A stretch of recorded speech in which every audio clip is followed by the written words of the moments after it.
Buenas tardes, ¿cómo están?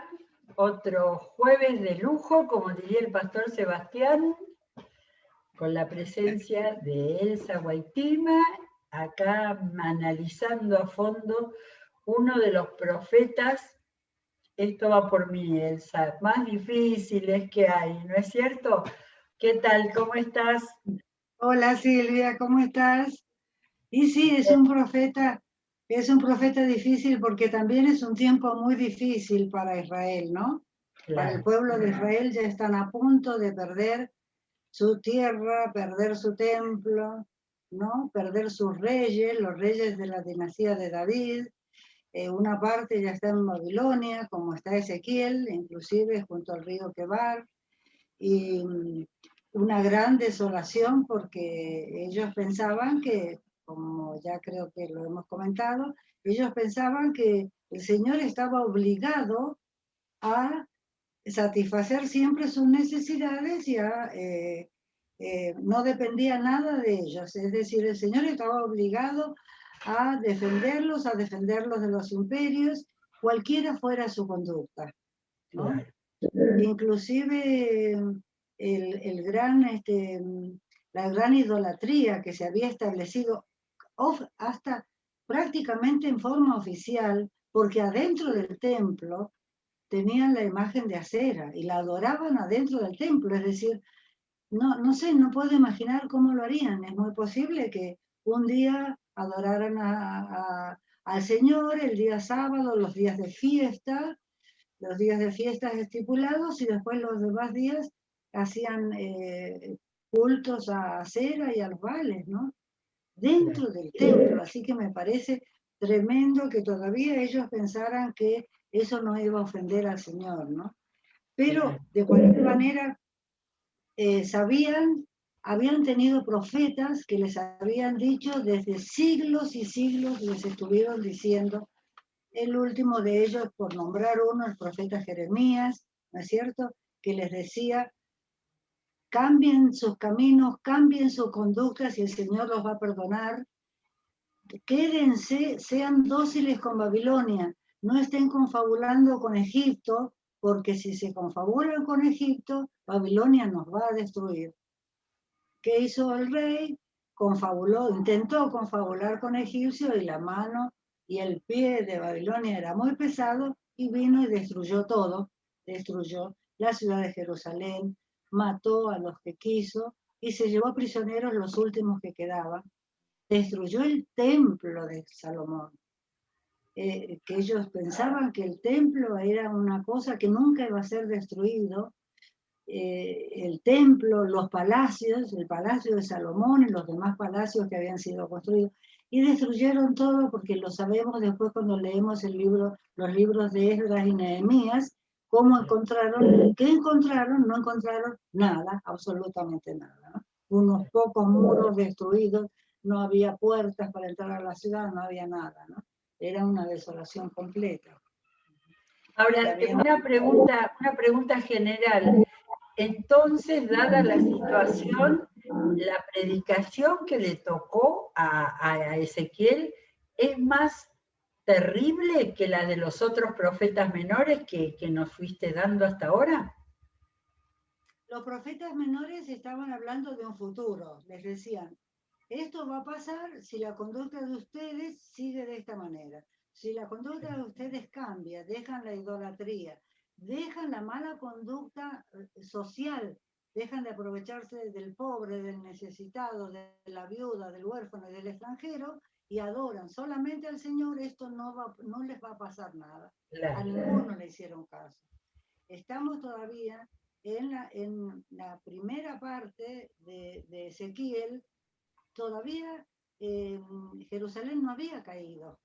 El mensaje de él era para los que estaban ahí, para los que estaban, porque los que estaban también estaban disconformes, ¿no? Estaban claro, disconformes con Dios mismo, porque ¿cómo? Nos han traído a Babilonia y el Señor decía que era nuestro Dios y nosotros éramos su pueblo, ¿no? Olvidándose de sus faltas. Y los que habían quedado en Jerusalén decían, por algo los llevaron, a los que los llevaron son los malos, y a nosotros el Señor nos ha dejado la tierra y nos ha dejado el templo. Y Jeremías le decía, vamos a perder todo, no hagan alianzas, no pidan ayuda a Egipto, que el Señor detesta las ayudas de los imperios, no pidan ayuda a los imperios, pídanle ayuda al Señor. Si se quedan bajo la tutela, desagradable por supuesto, como es toda tutela de un imperio, no nos va a destruir, si no nos van a destruir, que es lo que a la larga sucedió, ¿no? Claro. Y habíamos visto la semana anterior, habíamos estado mirando, así también muy por arriba, que comienza el libro de Ezequiel diciendo el tiempo, ¿no?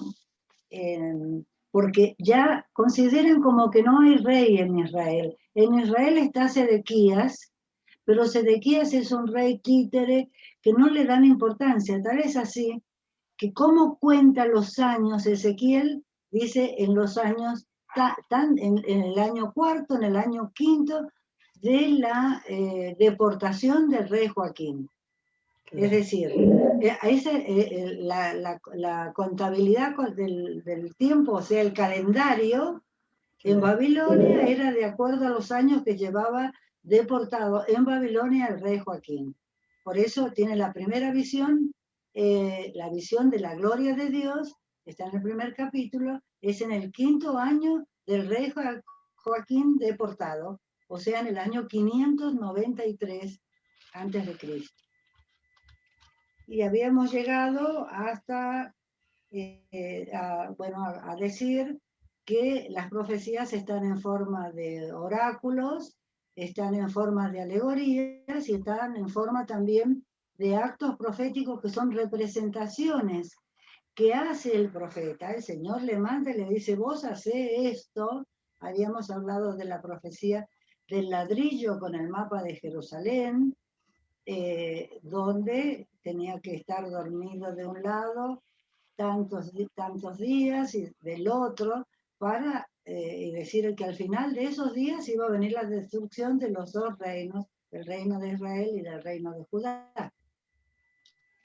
Y entonces vamos a seguir, eso habíamos llegado creo que hasta el capítulo 11, ¿no? 11, 17, en el 11, perdón. Sí, leíste hasta el 11 que la gloria del Señor abandona Jerusalén. El 11, no, y habíamos visto en el 11, 14, 20, que el Señor promete que van a volver a su tierra y que les va a arrancar el corazón de piedra y les va a dar un corazón de carne para que lo escuchen, para que no solamente que lo escuchen, porque ellos escuchaban, pero no obedecían, que es lo mismo que nada, ¿verdad?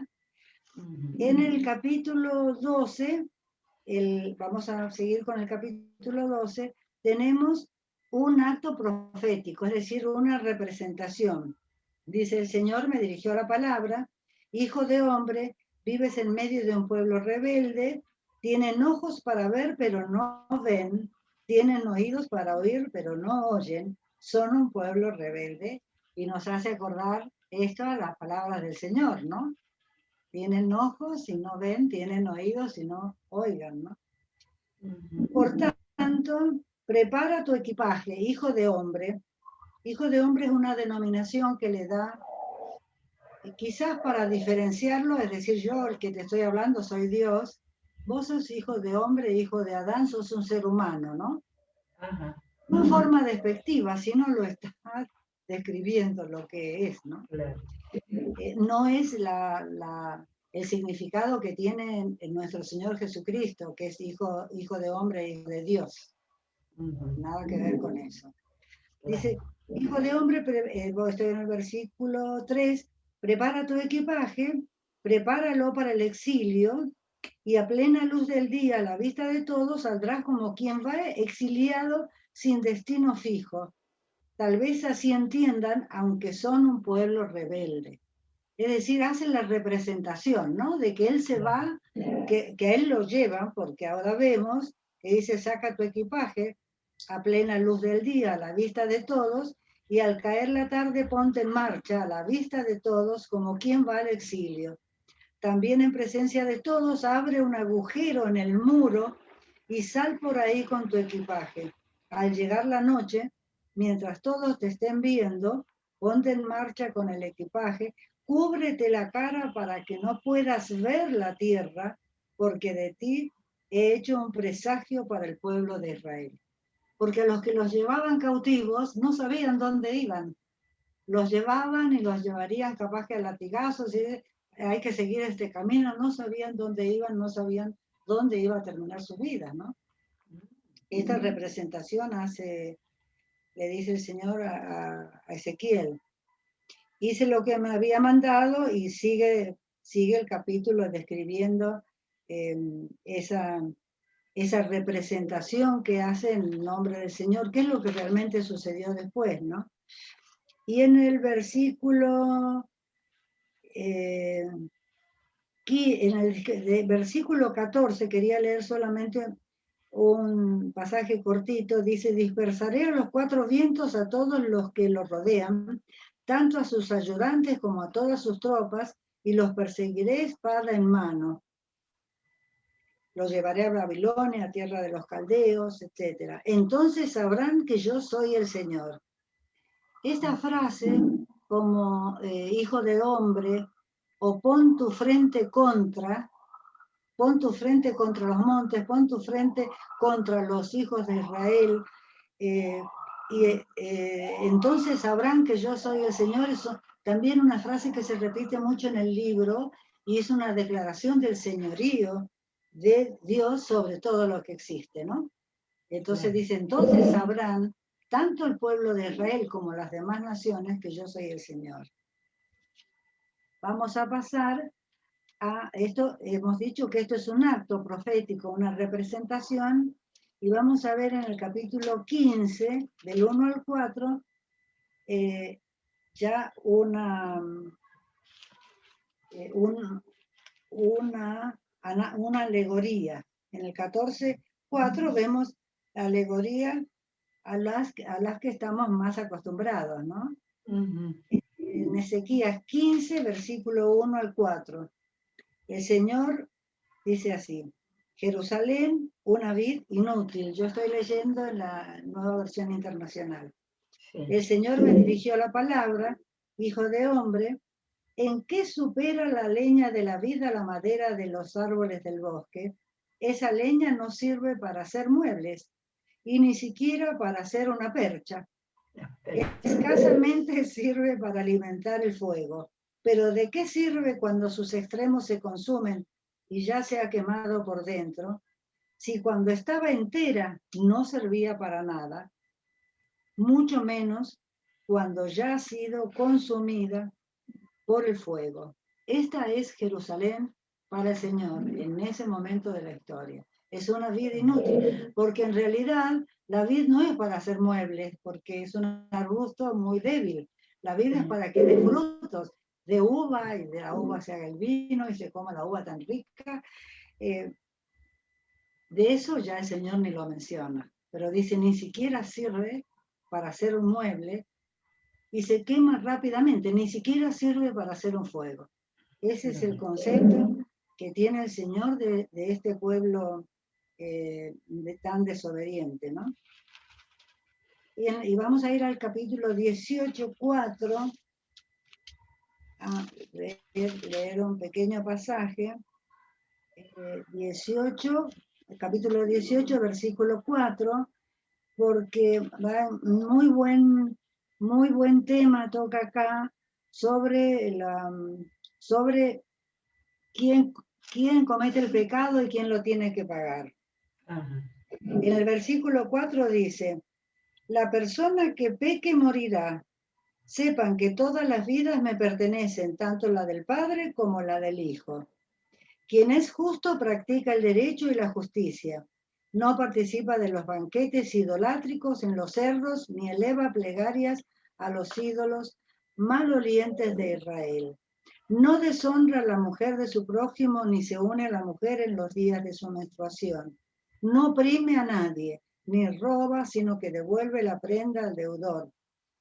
Da de comer al hambriento y viste al desnudo. No presta dinero con usura ni exige intereses. Se abstiene de hacer el mal. Tal persona es justa y ciertamente vivirá, lo afirma el Señor Omnipotente. Pero puede suceder que esa persona tenga un hijo violento y homicida que no siga su ejemplo y participe de los banquetes idolátricos, etcétera, que haga todo lo que no debe hacer, que además preste dinero con usura, etcétera. ¿Tal hijo merece vivir? Claro que no. Por haber incurrido en estos actos asquerosos, será condenado a muerte y de su muerte solo él será responsable. Porque era como, hasta inclusive tenían un refrán que decía, los padres comieron las uvas agrias y los hijos tienen de enteras, es decir, les molestaban las encías. Y en realidad el Señor les dice, no es así, cada uno está pagando por sí mismo. ¿Qué es lo que pasa? Pero también advierte lo siguiente, un hijo que ve al padre, que es un idólatra, que se queda con las cosas del pobre, y eso es lo que va a aprender, ¿no? Es lo que va a aprender de ver, ¿no es cierto? De mirar ese ejemplo, y entonces va a lo mismo del padre, pero cada uno en realidad paga por sus propias culpas. Y le dice, en el versículo 14, ahora bien, ese hijo podría a su vez tener un hijo que observa todos los pecados de su padre, pero no los imita, pues no participa de los banquetes, etcétera, etcétera.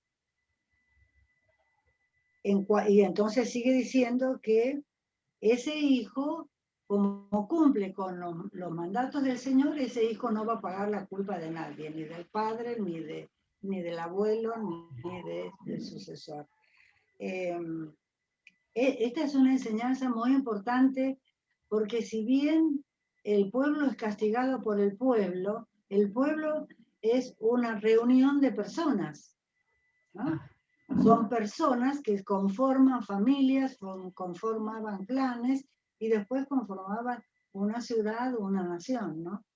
Pero, claro, el pecado se iba multiplicando, pero cada uno era responsable de lo que hacía, ¿no? Después ya cuando la maldad se hacía tan grande, todo el pueblo quedaba contaminado, quedaba contagiado. Vamos a ir entonces a el capítulo 22, del 24 al 30, que habla contra los líderes. El tema de ser líder es una cosa muy atractiva, pero de mucha responsabilidad individual y de mucha dependencia del Señor. En Ezequiel 22, 24 al 30, 22, 24,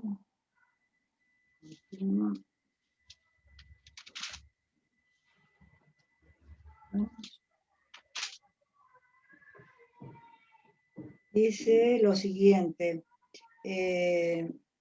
voy a comenzar por el 24. Hijo de hombre, dile a Israel, tú eres una tierra que no ha sido purificada ni mojada por la lluvia en el día de la ira. Como leones rugientes que despedazan a la presa, hay una conspiración de profetas que devoran a la gente, que se apoderan de las riquezas y de los objetos de valor y que aumentan el número de viudas. Mirá qué manera de expresarlo, ¿no? Estos eran los profetas que se enriquecían porque estaban rodeando a los reyes y dándoles a los reyes la palabra que los reyes querían escuchar. Y ¿qué es lo que querían escuchar los reyes? Todo está bien, no pasa nada. Vamos a ver más adelante qué sucede, ¿no? Y sigue diciendo, no solo de los profetas, dice sus sacerdotes, ahora habla de los sacerdotes infieles, sus sacerdotes violan mi ley y profanan mis objetos sagrados. Nos recordamos de que había ídolos dentro del templo, ¿no? Ellos no hacen distinción entre lo sagrado y lo profano, ni enseñan a otros la diferencia entre lo puro y lo impuro. Tampoco le prestan atención a mis sábados y he sido profanado entre ellos. Los jefes de la ciudad, estos vendrían a ser los jefes de cada zona, de cada barrio, como llamamos nosotros, ¿verdad? Los jefes de la ciudad son como lobos que desgarran a su presa. Siempre están listos a derramar sangre y a destruir vidas con tal de lograr ganancias injustas. La codicia es un pecado de siempre, ¿no? De siempre, no nos tenemos que sorprender. Después en el 28, los profetas todo lo blanquean mediante visiones falsas y predicciones mentirosas. Alegan que lo ha dicho el Señor omnipotente cuando en realidad el Señor no les ha dicho nada. Los terratenientes roban y extorsionan a la gente, explotan al indigente y al pobre y maltratan injustamente al extranjero. Y dice, mirá, Silvia, en el versículo 30, yo he buscado entre ellos a alguien que se interponga entre mi pueblo y yo y saque la cara por él para que yo no lo destruya, y no lo he hallado. No ha hallado uno, no ha hallado uno justo, ¿no? Vemos que está pintando la situación todavía no cae Jerusalén, ¿no? Todavía no cae Jerusalén. Se está hablando a las personas, a los judíos que estaban, Ezequiel les habla a los judíos que estaban con él, que tampoco estaban muy convencidos. Dice que iban o los escuchaban, pero tampoco obedecían al Señor, ¿no? Después, pasados los años, pasados muchos años, fueron unos años muy provechosos los del destierro, ¿no? Porque se volvió a la palabra de Dios, ¿te acordás que se había encontrado el libro de la ley? Se volvió a estudiar, se le volvió a dar importancia.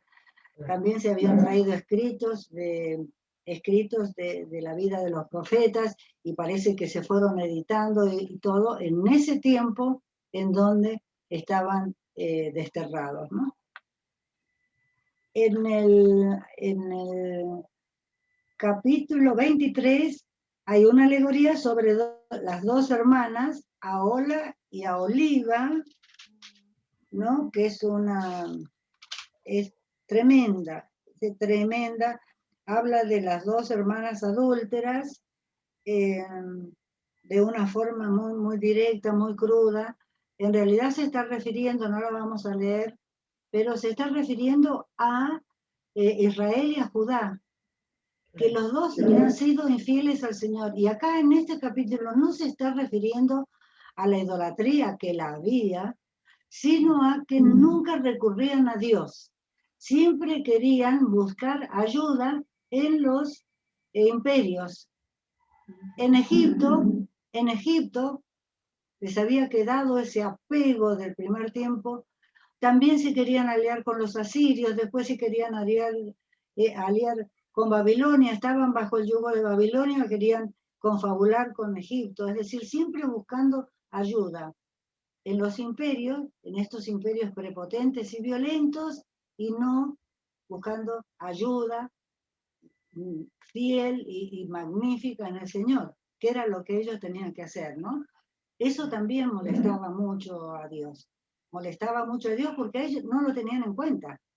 No lo tenían en cuenta. Inclusive parece que pensaban, bueno, ¿qué va a hacer Dios? Mejor, mejor quedar bien a ver si Egipto nos ayuda. Egipto nos puede ayudar. Todavía sigue siendo un imperio, ¿no?